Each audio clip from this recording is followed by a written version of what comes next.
I'm Des. Hey y'all, I'm Sai. And we're the co-hosts of Let's Talk Sis podcast, where we truly believe that together empowered women can transform their lives. Join us for heartfelt stories, enlightening conversations, and a whole lot of accountability along the way.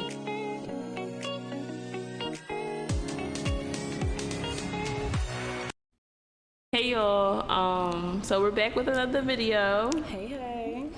And as you can see, we have our friend here with us today. Yes. Simos, go ahead. Tell them a little bit about yourself.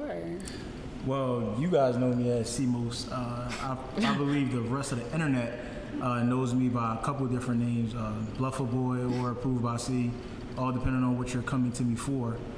Then that's how you'll pretty much address me. But yeah, it's a pleasure to be here. This has been long. Overdue. Long overdue. Exactly. But hey, I'm glad I'm here. So introduce yourself. Like, okay, Simos, Approved by C, Bluffa Boy. Who are you? Why are you? Who am I is a pretty broad question. But ultimately, 24, about to be 25 years old. I was born in West Africa, Liberia to be exact. I moved over to the States when I was 3 years old. Where I was stationed at was in Philadelphia, Pennsylvania. So I don't really necessarily know a lot about my upbringing. So I kind of rep both Philadelphia as well as Liberia, West Africa. But the African blood definitely does run heavily through my veins. So I'm always repping, West Africa and Pan-Africanism as a whole in general. But I'm really an open book, to be honest. I do a lot of things right now that we're going to completely uncover. I definitely look to become more vulnerable when it comes to just sharing things with my audience, and also just having like a general conversation, just having you guys pick my brain, and me also discovering a couple things about how you guys think as well. I want to add really quick. I've known you for a very long time, and I never knew you were born in Africa. You're lying. So you always thought that I was West Philly, born and raised. Southwest Philly? Yeah, not Africa. Nah. I definitely didn't know that.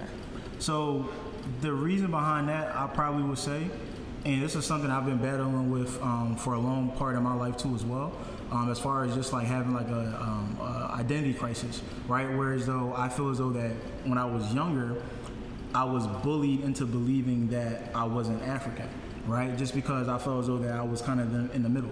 When I say in the middle, I'm more so referring to the fact that I was too African for the Black American kids and I was too American for the African kids. So with that being said, I never necessarily made it known that I was born in Africa because I used to get picked on. So a lot of times, and it wasn't until we glamorized African people, it wasn't until people like myself, and I'm completely ashamed to say it, but I'm also very transparent to say that it wasn't really until, like I said, it got glamorized through the form of, music, for example. That was one stream and outlet that definitely shined a light on just being, allowing other individuals like myself to be a proud African. But yes, I was born in West Africa. I came here when I was 3 years old.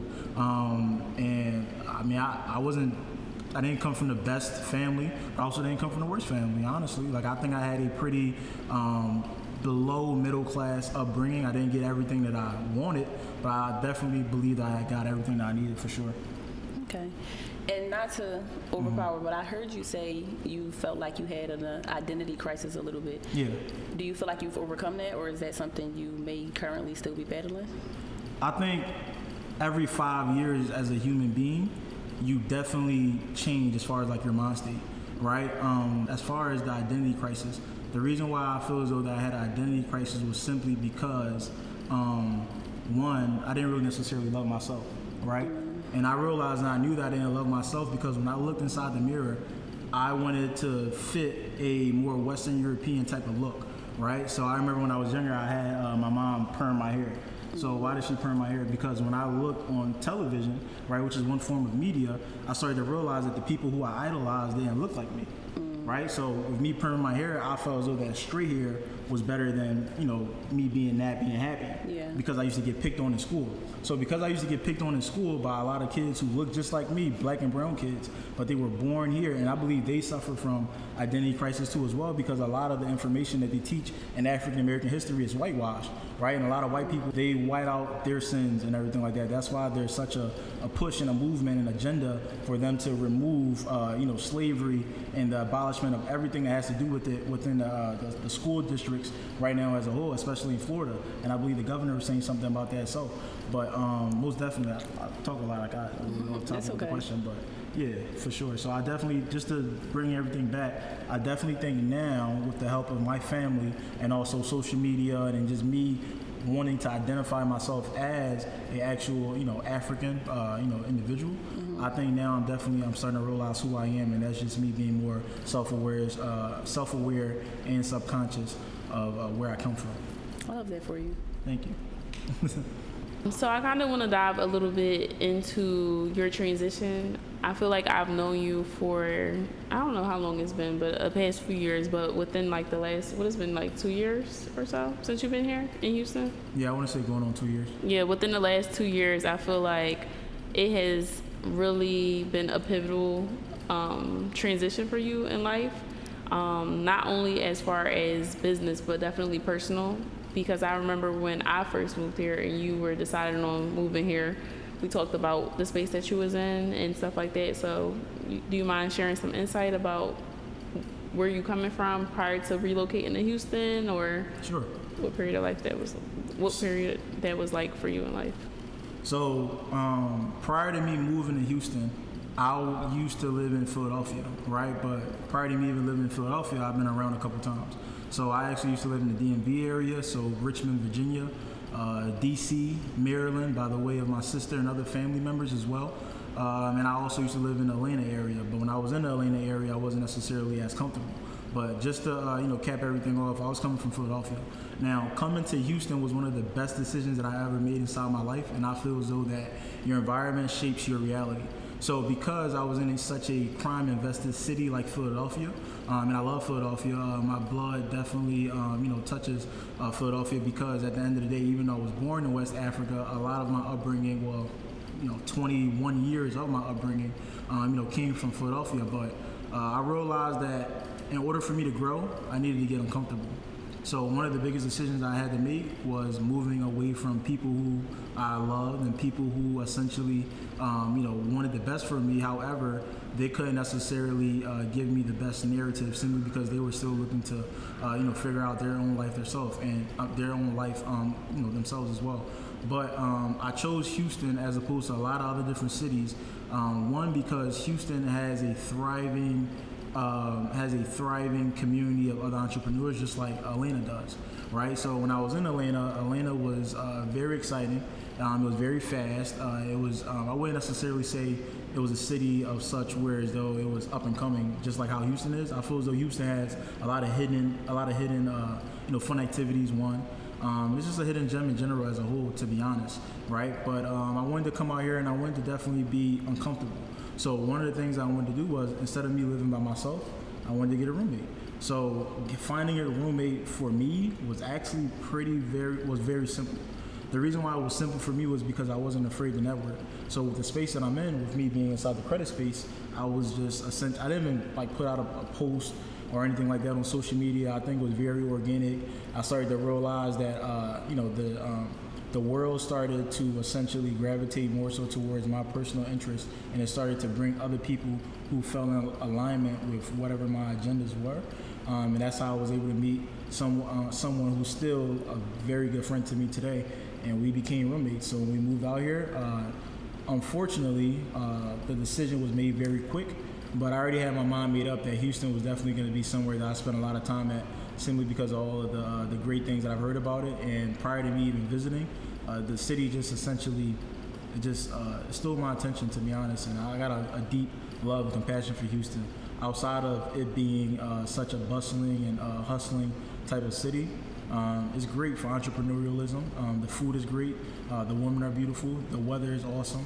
So I don't necessarily have too many bad things to say about Houston as of yet. I want to ask you, so when you came out here, you said it was one of the best decisions you made because you got away from your hometown, basically. Correct. What changed for you besides the location and the environment? Besides all environment, location aside, what changed for you? I think it was the mindset. The mindset in regards to me not being dependent on going back home. So when I came out here, I realized that if I make this move, It's not like me moving from Philadelphia to New Jersey. It's not like me moving from Philadelphia to Delaware, right? I'm gonna be I'm gonna be way more further away from home, which it scared me in the beginning, to be honest. But I realized that I had a paradigm shift in a way. Whereas though coming out here, it made me realize, on top of the uncomfortability, I also needed to rebrand myself, because a lot of the work and a lot of the things I was doing inside the city, it was really detrimental to the safety of myself, and it put me in a lot of crucial situations. Whereas though I wish I would have been smarter with the decisions that I made. Right. Also, on top of that, my mindset shifting and also me having a paradigm shift, I will also say. Coming out here made me realize that I had to find something deeper within, as far as like a mission, right? So just going into it a little bit, I would say that a couple times when I was by myself out here, right, outside of me, of course, having a roommate, when I would just, sit alone inside my apartment, I would always think that there's a reason why I'm here, right? And so with me having that type of mindset and vision, I wanted to essentially seek that greater awakening for myself. So it wasn't until just recently when I figured out what that was. So once I started to become a little bit more conscious of my awareness, and also just being more perspicacious. It's one of my favorite words right now. It just means to be self-aware and cognizant of like what's going on around you, right? I started to realize that I have a lot of powers within myself that I never untapped before. But again, if I would have stayed inside a city like Philadelphia, and this is no hatred towards Philadelphia, because like I said, at the end of the day, Philly also made and consumed me to be the person I am today. I would have never seen the greatness that I had within myself, because I was going to try to be like the other people around me and be conditioned to the environment that I was in. So I'm really trying to focus on essentially just working on my mind, body, spirit, and ultimately just being the best leader that I can be, not just for me, but for the people who are looking at me too as well, which is the younger generation. Right. That's what I would say. So you mentioned an awakening that you encountered recently. So what inspired the awakening that you're kind of going through or transitioning through at this moment? I think I always felt this way, to be honest. It was just more so the fact that I knew that I am destined to do something greater than the original purpose that I thought that I first knew of, right? So I think what really transpired was more so after I had that paradigm shift, and I realized that instead of me trying to just, because of the business that I'm in, I wouldn't necessarily say I have to be flashy or look a certain way, but some of the people who make the most money within my industry, they carry a certain persona. So ever since I was young, I realized that I don't want to be the person with money who doesn't have morals, dignity, ethics, so on and so forth, right? So with that being said, I think it was at the point where I started to realize that 10, 20, 30 years from now, nobody's going to realize the car that I had. Nobody's going to realize nobody's going to think about the apartment that I had, the clothes that I had, the jewelry that I bought, so on and so forth, right? People only care about how you make them feel.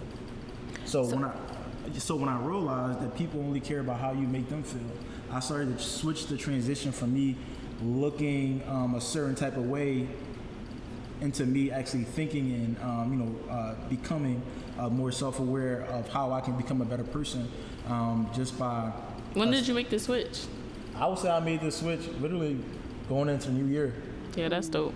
Yeah. I think that as a follower from the outside looking in, not even just like as a friend, but it's definitely been obvious that you are being more intentional with what you feed yourself internally. So I'm kind of excited to dive a little bit more into what brought you to this point. And I'm really excited to see how this goes for you and how it ends up for you. Well, I appreciate that.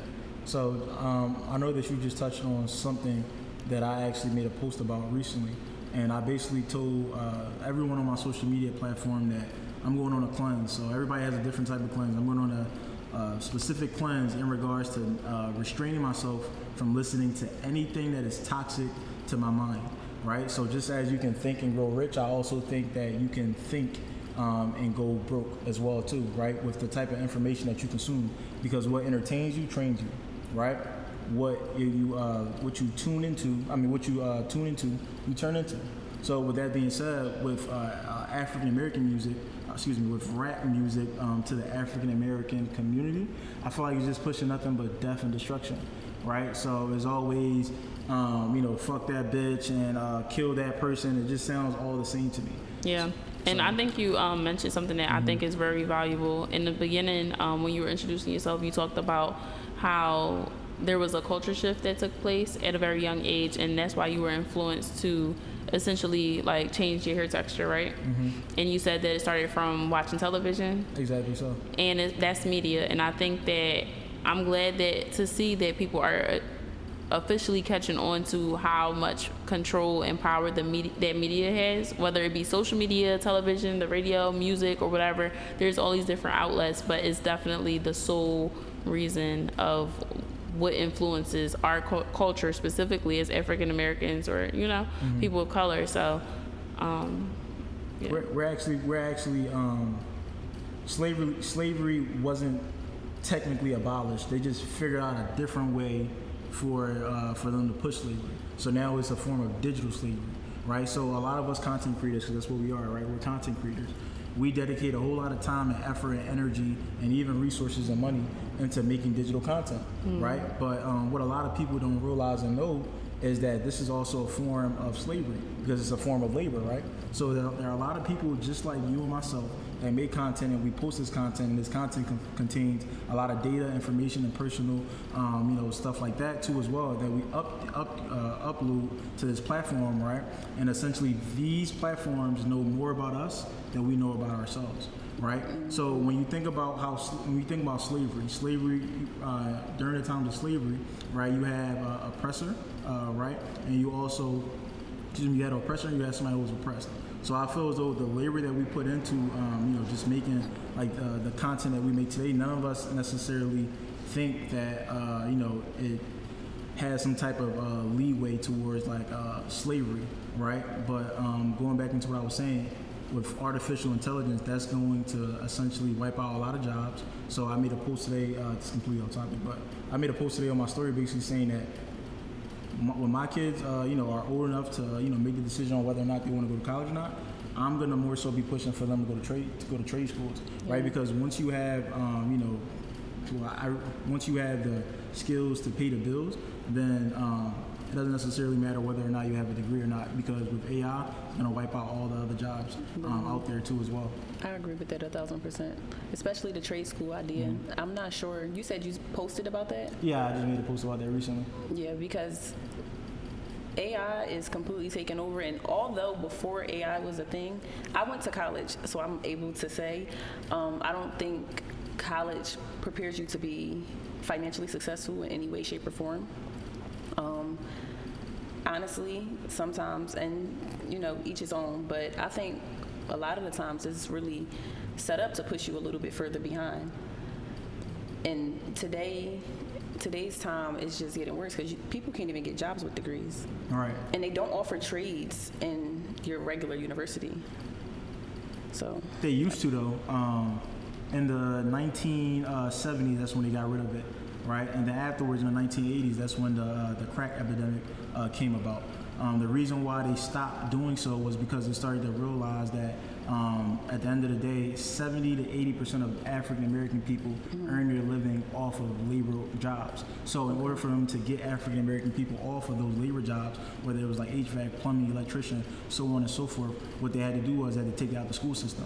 Actually, way before then, high schools didn't even necessarily exist. The reason why they implemented the whole high school, agenda was more so because there were a lot of black boys that used to stand on the corner after graduating elementary school. So they realized, okay, in order for us to get them off of the streets, right, what we're going to do is we're going to create another curriculum. So that's when they created the high school. So with the high school, because you really don't need high school. All you need is a 4th grade education for you to really make it. Because none of us has ever used Y equals MX plus B in any of the fields that we do. Now, granted, it all depends on the type of job and industry that you're working in, but a lot of stuff that they teach, it isn't necessarily counterproductive to the type of jobs and the workforces that we enter today.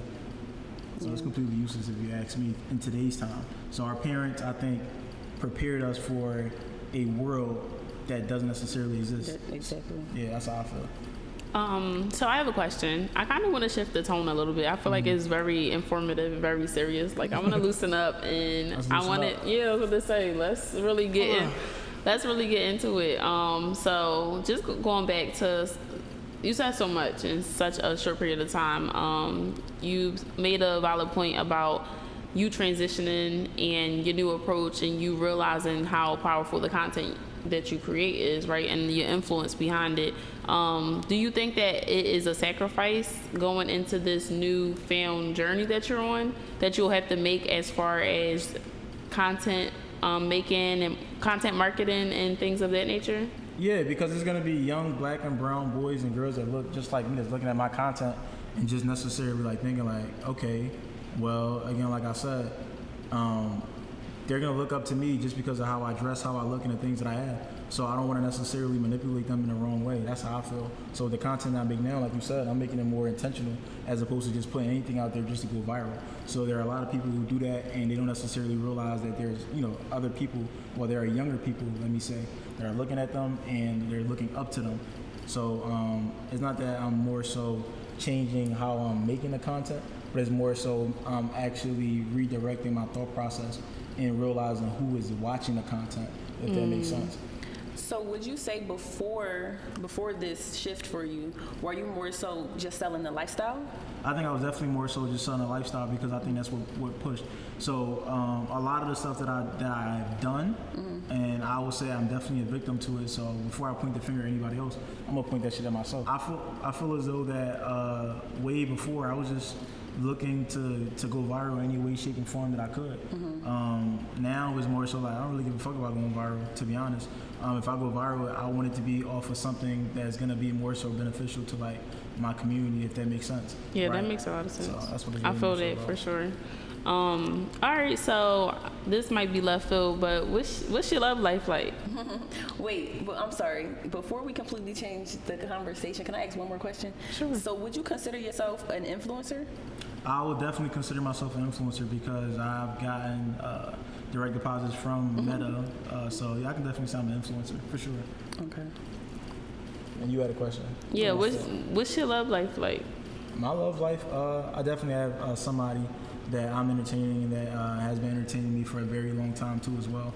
But I'm also very selfish with my time at the end of the day, so I didn't want to necessarily, fully commit just yet to a full-blown relationship. But I can definitely say that I have been dating someone for a very long time. So I have a question.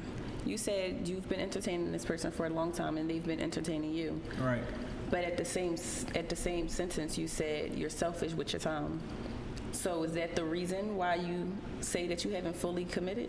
Because go ahead. No, I was just gonna let you finish, but that's definitely the reason why I would say, how can I essentially love you to the fullest capacity if I can't necessarily give you my time? Because time is one of the most important things in a relationship, in any relationship, whether it's with your mother, your father, your coach, your partner, so on and so forth.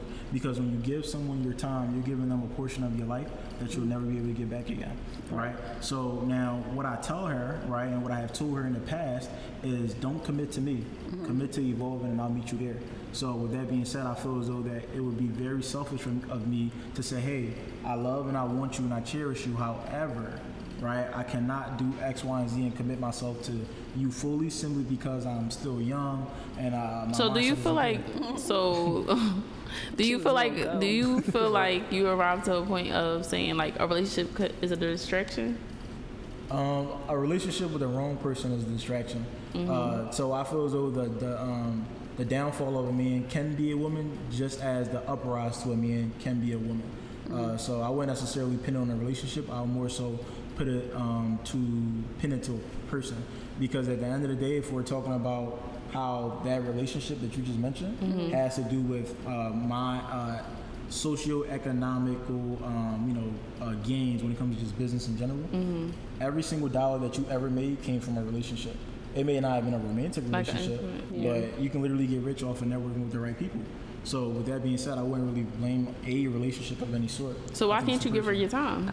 I do give her my time. It's just more so I feel as though I don't give her all of my time or as much time as needed. But at the same time too as well, why would you as a female, whether you're young or old, want to be with a man that you can be with 100% of the time? You see what I'm saying? So so when you're in a relationship, that's what happens. You still have your individual life, you do, and she does as well. So are you saying just because you feel like I can't give you 1,000% of my time, I can't commit to you? Because if that's the case, where are you headed? Do you not plan on getting in a relationship anytime? Like, Is it what's your like goal? I make the money now and then I'm gonna pursue the relationship? Exactly. Or yeah, that's exactly what it is. I feel as though while you're in your 20s, the best thing for you to do is definitely more so focus on either your career or for you to focus on, just being at a point where as though you can, especially as a man, that's number one. I definitely feel like it's different for a female as opposed to a man. So essentially what I'm saying is that if I put the relationship before my business, right? First of all, one thing that I already know for a fact, right? I can lose money chasing women, but I'll never lose women chasing money, right? So if I'm not able to provide for both me and her, if I'm not in a position to do so, the relationship most likely is going to crumble, and I'm not going to blame her for that. So basically, just to wrap it up, I feel as though that society basically forces men to prioritize their finances over a relationship. I wanted to ask you, so are you looking to get into a relationship soon? Like, are you looking to make this person your person? Is that the goal, or what's the goal? That's definitely the goal. I feel as though that's going to be the best thing for me to get in a relationship at some point, to be honest, just because me by myself, I know that I won't be able to be as strong as opposed to me having somebody who essentially can be my confidant and just stand by me and make sure that I safeguard a lot of the situations that I put myself in and through, especially when it comes to just managing and handling my business and personal life too as well. So yeah. So, all right, here I am again, just trying to change the tone of the conversation. So you said that you aren't exclusively with someone, but there is someone in the picture, right? Yeah, exactly. So I mean, I think they coincide with one another. So are y'all exclusive, or is there just someone generally in the picture? Like, are you dating, just have a good time, trying to figure out, what your intentions are, or are you exclusively? I think Dr. Umar put it in the best form and fashion. We have a pleasure contract, essentially. So we're not exclusively in a relationship simply because I didn't make it known that I wanted to be boyfriend, girlfriend just yet. But, we have sex, casually. We take trips, we do relationship things, but it is conditional. So that's the reason why it's a pleasure contract. In regards to under certain circumstances, right, and even with myself, I will not be in this relationship if I am not financially where I want to be. So it is definitely conditional. So I'm just trying to figure out, so like if you go sleep with somebody else tonight, is that considered cheating? I believe that cheating is doing anything that you wouldn't do if your partner wasn't around, so yeah. So that's your partner. Okay. We got transparency on the mic. So I want to ask real quick again, because you keep saying if you're not where you want to be financially, do you feel like you have a cap? Like, is it a goal that you feel like, okay, if I get here? Yeah, definitely. I want to have like 5 to 10 million. Nothing more, just because I feel like the more money you get, the more your experiences start to change. So sex at 100,000 doesn't feel the same as sex at 10 million, right? So I don't want to be one of those like perverted, like people with so much money to the point where it's always like, damn, like I'm not even comfortable having sex with one woman. Now I need 2. Now I need 3. Now you got situations like P Diddy and all of them. They got so much money to the point where these fantasies start to get aroused by a lot of different things. So I'm not trying to be in that booth. Do you feel like now you could just be cool with having sex with one person? Because you said you don't want to get to that point where you feel like now I gotta have 2, now I gotta have 3. So right now you're fine with just being with one person? Yeah, absolutely. Yeah, 100%. So do you think that, I know you made a reference to P Diddy, and I'm actually curious because I feel like a lot of these type of conversations always go back to like core value characteristics and things like that. So do you think that men in similar situations as P Diddy, do you think they're unrealistic, well not unrealistic, but their fantasies are pertaining to their financial status, or do you think it's pertaining to? I 100% think that their fantasies have some type of correlation with how much how much of a financial status that they have, right? So like I was saying, because he's a billionaire, sex and the sex, pleasure, arousement, so on and so forth, is at a completely different like state and level for him. So with that being said, that's the reason why I don't want to have or overconsume so much money. That makes sense. So basically you saying if you get $5 million, right, and you having sex or whatever, your fantasies do shift. So do you think that is a feasible reason for him having like interest in men? I want to really quick piggyback off that question as well and add to her question. And I want to also ask, do you think it's about the money specifically? Because that's a what lot I was of asking. times, is it about the money or integrity? Because a lot of times it's more so that he's been doing the same thing for so long. That's what I'm saying too, and right? Just got bored. So I think the money and the time definitely coincide with one another.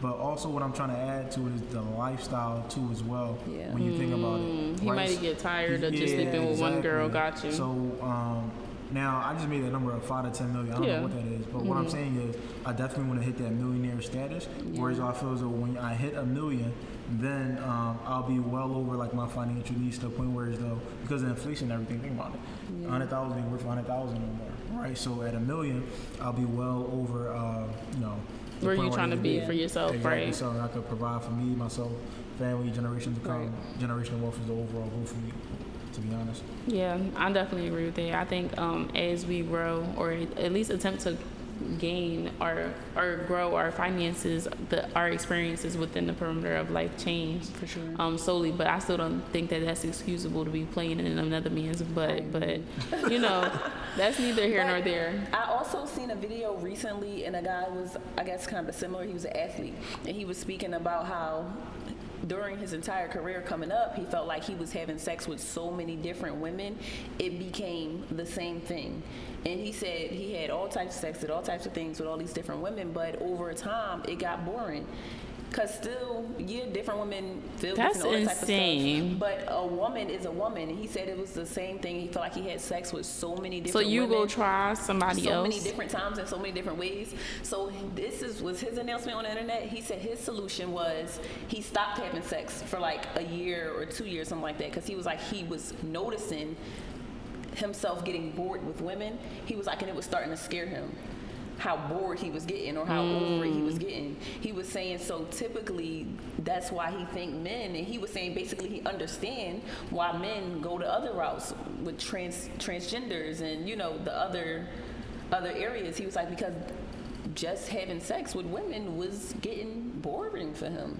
Well, I think that's something personally, to be honest. I don't think he speaks for all or most. Thanks for clearing that up. Yeah, because that's not the case. But now what we should talk about is why a lot of men are comfortable getting their ass ate and going down there. Let's talk about it real quick. Let's check. So I feel like any man who is comfortable getting their ass ate has definitely been what do they call it? Fondled with, as they call it, right? Fondled, okay, gotcha. Okay. Yeah, that's completely inappropriate. One. Why? First of all, how does that even take place? Hold on, can we clear up something real fast?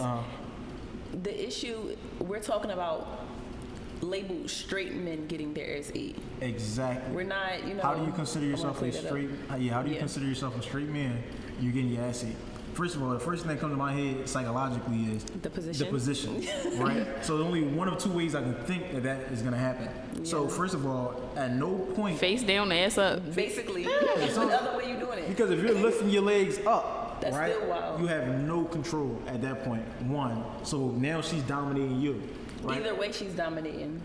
But that's what I'm saying though, but like why is that? Why would you even get to that point, to be honest? And then the other way is like you're turning around doggy style. Right? Yeah, I don't know. I have a friend and somebody gotta explain that to me, but I just don't see it. Just to keep things surface level, she is into pegging her men, and like that's their thing. And I'm not really one to judge people sexually because I just feel like sexually I haven't really explored as much as I personally would have liked, but if that's what floats your boat, you know, to all means. But there's no way as a woman, I already possess a lot of like masculine energy, right? But there's no way, shape, or form that this man who God has given the responsibility of headship to, right? I could turn around right now. Not only Call me daddy. that, Like, what do I say? women don't be like a little hesitant, because now you doing this to this man with this, what I'm gonna assume, a toy, and he's okay with it, he's enjoying it. You don't think he gonna want to test out the real thing, My whole take on that, or probably have before? I feel like we gotta look at it from a deeper subconscious level too as well, right? Like how I see it is, most people who are sexually promiscuous, it always reverts back to some type of perversion as a child. Yeah. Right. So a lot of those men, or even girls, they've been essentially like touched by like a family member. For example, like when I think about like a lot of African American men in particular, for example, who have made a decision to become like a homosexual, because that was another thing that we had a conversation about. I feel as though that homosexuality isn't necessarily something that can be inherited, right, through genetics. That's a habit. That's a choice. You feel what I'm saying? And typically when that happens, in my professional opinion, right, psychologically based off of the research that I've conducted and also what I heard from research psychologists, it's simply because one of the reasons is because they didn't grow up with a strong, profound man inside their life. So I have a friend who I grew up with. He grew up around all women, right? He didn't have no father figure, right? No grandfather, nothing like that. So when you're in a house with just nothing but women, right? You gotta realize that kids mimic what they see and repeat what they hear, right? So with that being said, that was the first thing. Secondly, you may have had a older man essentially, take his manhood from him at a young age. So at that point, again, he starts to become sexually promiscuous, right? So even as a young even how we see a lot of young women today, from the shit that they wear to the lyricism inside the verses that a lot of the rappers start to display, so on and so forth, it's not really necessarily productive to the type of society that we're trying to move towards as far as progression. I definitely agree. I want to talk a little bit about something that you said. Okay, so I'm very like in tune with the girls, especially from our community, from having friendships outside of the community. Sisterhood has always been just a key component to like my life and my development as a woman. And a lot of times we talk about like sexual abuse and stuff like that, right? And obviously this is like taboo. This is one of those frowned upon topics. A lot of the time it gets swept under the rug and things of that nature. But like as a man, what is it like, not for you personally, because I'm not sure if this is something that you have experienced, but like are you familiar, or is this a present issue or trauma that black men specifically are experiencing in their childhood as far as being sexually abused? Or do y'all not have conversations like that?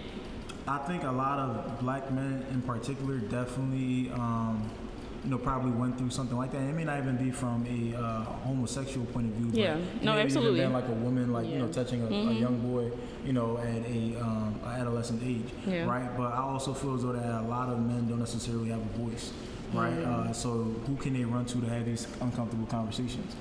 Especially when a lot of young black boys were raised by who? Their single black mothers. So I always point the finger and I ask, if a lot of black women today are saying that black men ain't shit, right? And they don't necessarily want to be in a relationship with a black man, so they're stepping outside of that ethnic group.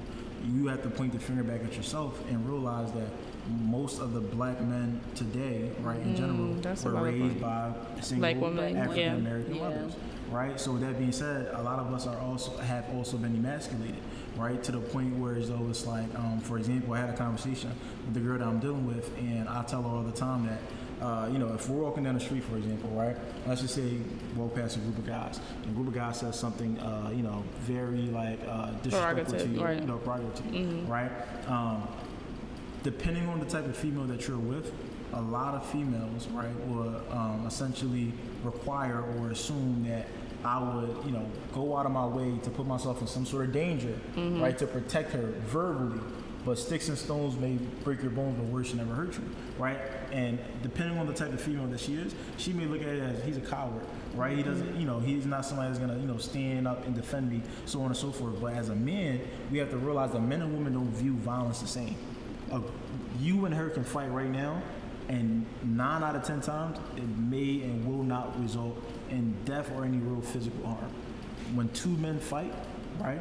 2 men can literally fight to the death. And I'm not saying that to say that, it's not necessarily the same for all cases, but we have to look at things, men look at things more so from an analytical standpoint, while women look at things more so from a, emotional standpoint. Yeah, and I feel like that's an instinct as well. And I'm speaking from having brothers around and like uncles and stuff like that. So I think men really take the gift that God has given them as far as like protecting and providing to heart, And I feel like we can kind of make the correlation as women for a mom or someone who is in their nurturing element. So that's something that we take to heart. Like, even though I'm not a mom and I haven't had children yet, I am a godmom, and I just know how I feel about them, even though I didn't birth them. So I can completely understand in that nature for sure. But at what level should a man take to protect you if it means that he has to essentially safeguard his own security and then put himself in danger to a point where, let's just say,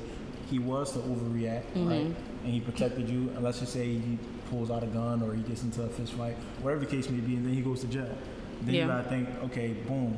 This affected so much more than just this moment, And I think I was gonna say, and I think it really just comes down to like the type of guy that you're dating, or what the situation is. Because I've dated men who aren't level-headed, who will overreact, and I'm the one who's like, it's not that serious, like it's not that deep, it doesn't require that much energy. But then I can't say that I've dated a man who would just be passive aggressive, be passive in the sense of just letting the moment pass. But I think that the amount of aggression that is used in a situation kind of shows how much authority that you have as a man, because you don't have to rebuttal in a negative way or feel like, I think it's ego. It comes from ego. Yeah.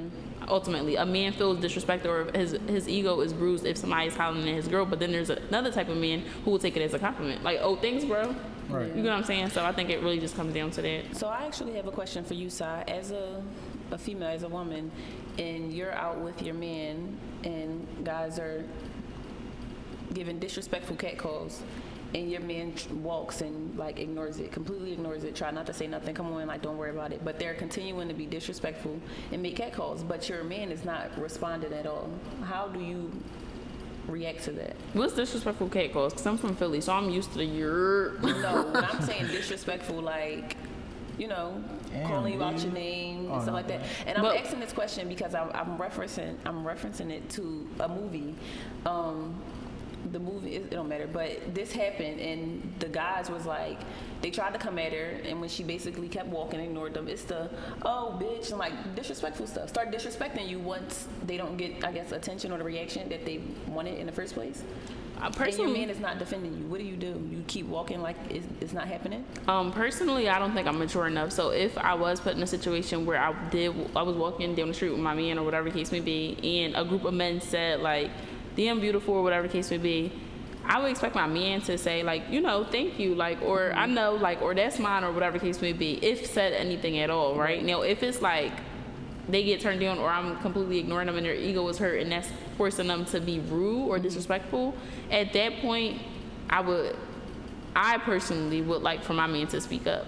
Yeah, because I'm asking if he doesn't, what do you do in that case? I wouldn't be in a situation like that.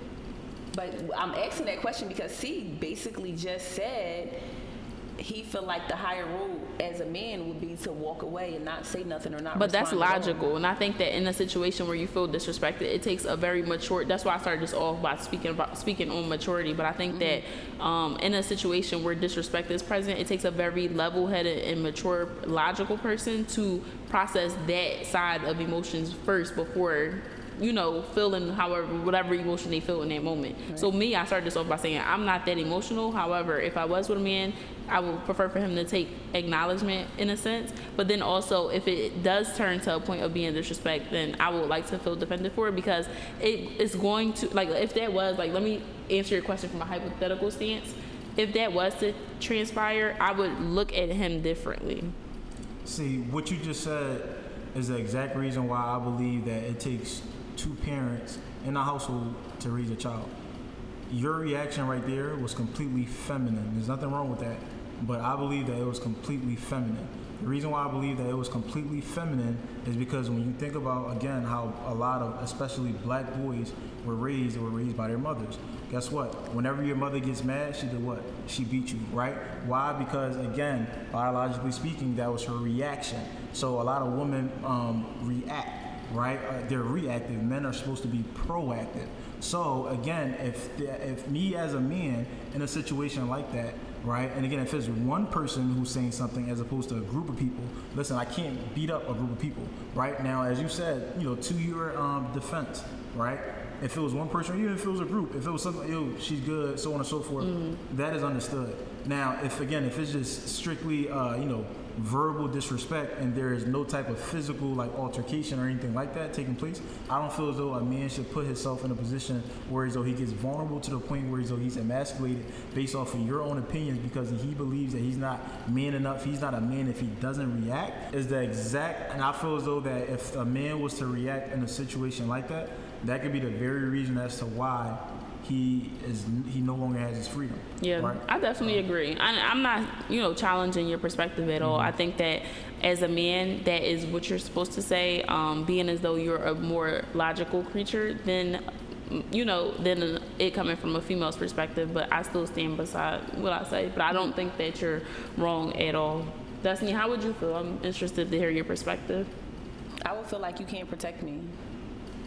I would feel like why are you not? I understand what you said. Like I said, it's very logical, but emotionally and mentally, like I don't know, just as a female, I would feel like you can't protect me because the way my mind works, which is I overthink and analyze every single thing. It's like you can't protect me in an instance like this.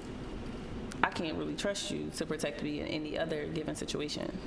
So then let me ask you a follow-up question. So put yourself in that situation, right? Mm-hmm.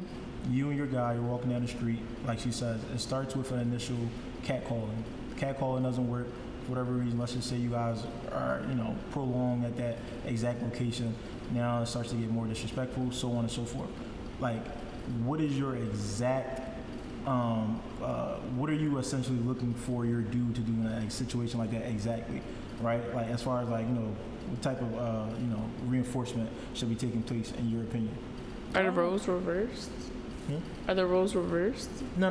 Oh, the same situation. Yeah, the same situation. I'm just asking her what is her expectation from You need to a man. defend me. You need to say something. That's what I'm saying. But is it a physical defense or just no, verbal? just verbal. No, verbal. Oh, because I said that. That's why I was trying to figure out the disconnect. Verbal. So you're saying if he doesn't say anything at all, then it's a problem. Exactly. But, okay, but it's just acknowledging. Like if you start tugging my arm and say, you start pulling me like, come on, baby, gotta go. Like you're scared. But again, what can one person do with a group of men at the end of the day? And I'm not defending. It's two of us. I'm just trying to figure out like the psychology around it. Right. Listen, that's what men are here for. That's why your man gotta have that thing. That's you talking about a gun. Before we even talk about a gun, it's two of us for one. For two, that's like my man getting into a fight and getting beat up. I'm going to look at him different. I don't think I'm mature enough to still date a man after he get beat up. I'm being honest. That's what it is.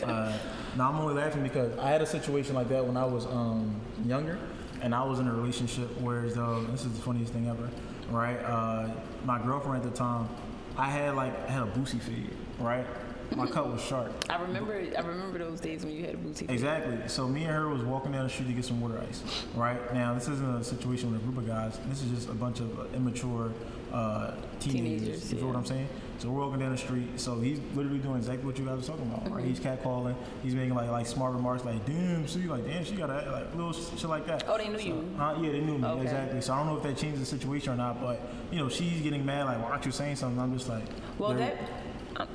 I was gonna say, like, I'm telling her, like, yo, like, chill, like, this is just how guys like play around, like, don't take this serious or anything like that. He means no harm, so on and so forth, right? When we get back to the house, it's a little bit of a heated argument because, again, she feels though that I wasn't defending her honor. So because I was emasculated and I felt as though, damn, now I don't want her to look at me as less of a man, I went back right? Out of outrage and out of reaction, I went back, knocked on the door, right? He didn't want to come to the door, and I literally broke the glass. Now my entire hand is busted up, bleeding, right? And again, after I did that, she definitely looked at me a little bit different. But at the end of the day, I started to think, like, after that, I'm like, was that really worth it? Like, my entire But after nose that, was, you like, was swollen.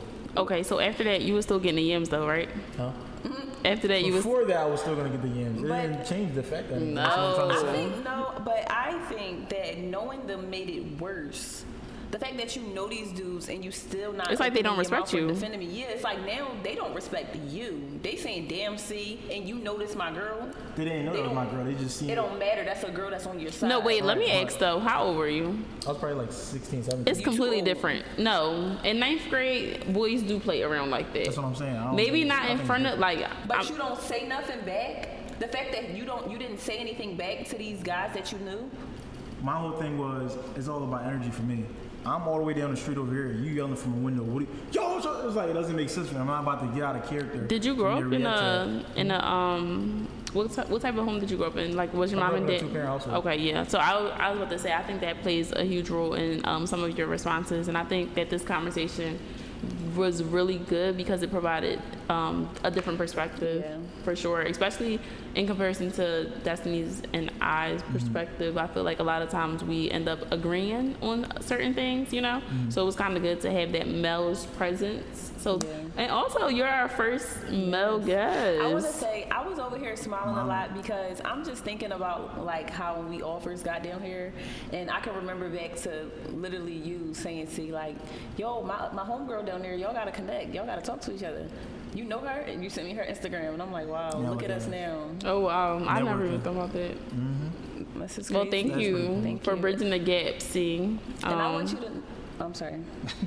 I was gonna say, just thank you for bridging the gap. I feel like without that reinforcement, Destiny and I probably would have never really came together. Like, yeah, we knew each other prior. Yeah, we were, chatting in the DM, but women, we got Especially women like egos. us. I was about to say, and women like us, we definitely needed that reinforcement to be like, all right, it's a safe ground. I can get some insight. I can put some information, like who's who and what's what. So I appreciate you for that, because without that, we probably wouldn't even all be sitting here on this couch doing this podcast. So Nah, facts. And I also want to add, see, I am very proud of you. no facts. Me and Destiny talk about this all the time. Appreciate that. I feel like I've watched, I'm not saying like I'm, but I feel like I've watched you grow. Like I've watched you develop through so many different phases of your life. And not only am I proud of where you are today, but I'm really excited to see where you go. Yeah, I'm most excited for that, because I feel like it's one thing when you get like the monetary gain, you get an established business, but for you to experience a paradigm shift, that's a big Yes, deal. I that's don't even think big. people know what a paradigm is. Like when that internal spiritual man and that mental factor collides, and it's like if you put that paradigm shift with everything else and every other area that you're doing well in, like you finna be a legend, bro. Yeah. And I'm just happy to be by your side, to be a part of the journey. Definitely. So thanks for joining us. Thank you. We're gonna be able to refer back to this episode in a year or so. Absolutely. Yes. And keep making a movie and doing your thing. Thank you guys for giving me my flowers while I'm here. Yes. Definitely appreciate that. If you can give a word of advice to anyone, we usually end up with a word of advice to a sister. But if you can give a word of advice to a brother, a friend, anybody, what would it be? I think the best thing I could say is really just get started. It doesn't necessarily matter how you're going to get it done, but so long as you know why you have to get it done, then that's all that matters. A lot of people's dreams fall short simply because it's undermined by a lot of other people's opinions. So you have to realize that opinions are like assholes. Everybody got one, right? So at the end of the day, once you make a decision and you have a thought in your mind, the thought that you have, make sure that you actually manifest it into something in physical form, right? So don't just give up on your thoughts simply because somebody else doesn't necessarily agree with your narrative or your dreams. God didn't give them that vision, so that's the reason why that they don't necessarily believe in you. So getting started is really the quickest way for you to be able to see some type of result in anything that you want to do. So that's the best advice I can give to anybody. I think that was really, really good. That was really good advice. Yes. Thank you. Destiny, what's yours? My advice is to network. This advice is for myself as well. Network. Get out there, get in the field, meet new people. Don't be too prideful or just scared of expanding your horizons and growing your network. I'm not saying be best friends with everybody you run into or, be like how we are instantly, but definitely I feel like you could give everybody a chance. That's a fact. So yeah, just network. Yeah. My word of advice would be, it's going to be for male or female today, because normally we do a sister. It's going to be have those uncomfortable conversations. And I want to be transparent for a second. Like, me and Destiny, we met almost 2 years ago, and we immediately kicked it off. And I feel like our friendship has grown so fast in such a short period of time. For us to introduce business on top of all of that has really made this dynamic really complex. But I feel like what's really going to keep us in the long haul of things is the fact that we're able to have those uncomfortable conversations. So my advice tonight would be to just really have those uncomfortable conversations. Don't overthink it, because 9 times out of 10 when you do initiate those conversations, you be like, oh, it really wasn't that bad, or oh, they didn't respond or react the way that I anticipated. So that's fine. Any last remarks you want to share, Simone? I'm gonna leave off on this. I know I said I was gonna leave off on what I just mentioned earlier, but I think this is gonna definitely make things a little bit more sweet, right to the point, and it's a great message. But ultimately, at the end of the day, I want everybody that watches this to realize that money isn't really as important as we think it is, right? At the end of the day, people matter. Making money is a social activity, and your true value in life is solely based upon how valuable you are to other people, right? So be the change that you want to see, ultimately. That's all I can good. say. Oh my goodness. It's like you just be growing and changing. I know. Like, I would have never. It's so crazy because when we had the idea for the podcast, I never would have thought you got on with this, like. This whole new. Yeah. I'm so happy though. I love it. Yeah. Well, It's a part of evolving. Thank you. So, to wrap it up, guys, you got to go to dearsisterletstalk.com. and get your merchandise. I got mine. And don't forget to use promo code DSPOD for 15% off. Yep. And if you're listening to this on any of your favorite Audible platforms, don't forget to download and save our podcast. And if you're listening to this on YouTube, please don't forget to comment, share, like, and subscribe. And also to add on our Audible platforms, give us a rating.